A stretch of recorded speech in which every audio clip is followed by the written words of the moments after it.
बोला बोला देवघर के राजा बाबा बैजूनाथ की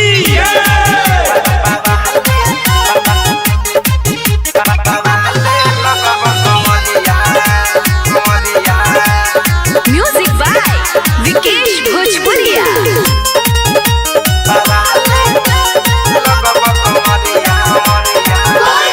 कांधे पकावर धके हो चल दिल तैयारिया कहके हो। कांधे पकावर धके हो चल दिल तैयारिया कहके हो। दूगो शोभेला घंटी गगरिया हई बांधेल माथे पे पगरिया तो बाबा ले लगब कमरिया। हई बांधेल माथे पे पगरिया तो बाबा ले लगब कमरिया।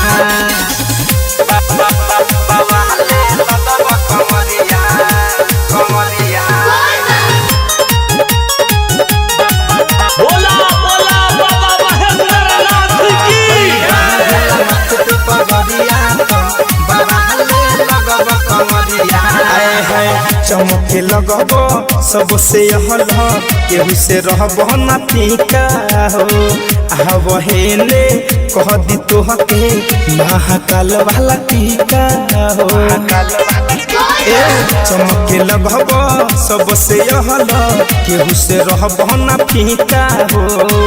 आहब हेले कह दी तोहके महाकाल वाला टीका हो। हीरो खानी बा तोहर बबरिया हई बांधले ब माथे पे पगरिया तो बाबा ले लगब कमरिया। हई बांधले ब माथे पे पगरिया तो बाबा ले लगब कमरिया। हर हर महादेव।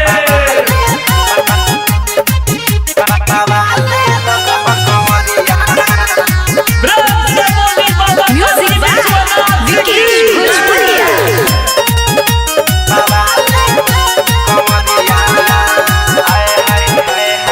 रहुरे सेवा में लागल बहारे धड़कन धनंजय बम हो। मिठू मिसाइल बिके सब भोजपुरिया नाचत महारी के दम हो। रहुरे सेवा में लागल बहारे धड़कन धनंजय बम हो। मिठू मिसाइल बिके सब भोजपुरिया नाचत महारी के दम हो। नबीन चल दिल पैदल डगरिया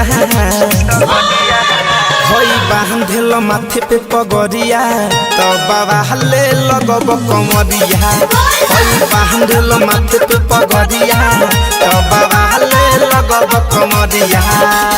कांधे पकावर धके हो चल दिल तैयारिया कहके हो। दूगो शोभेला घंटी गगरिया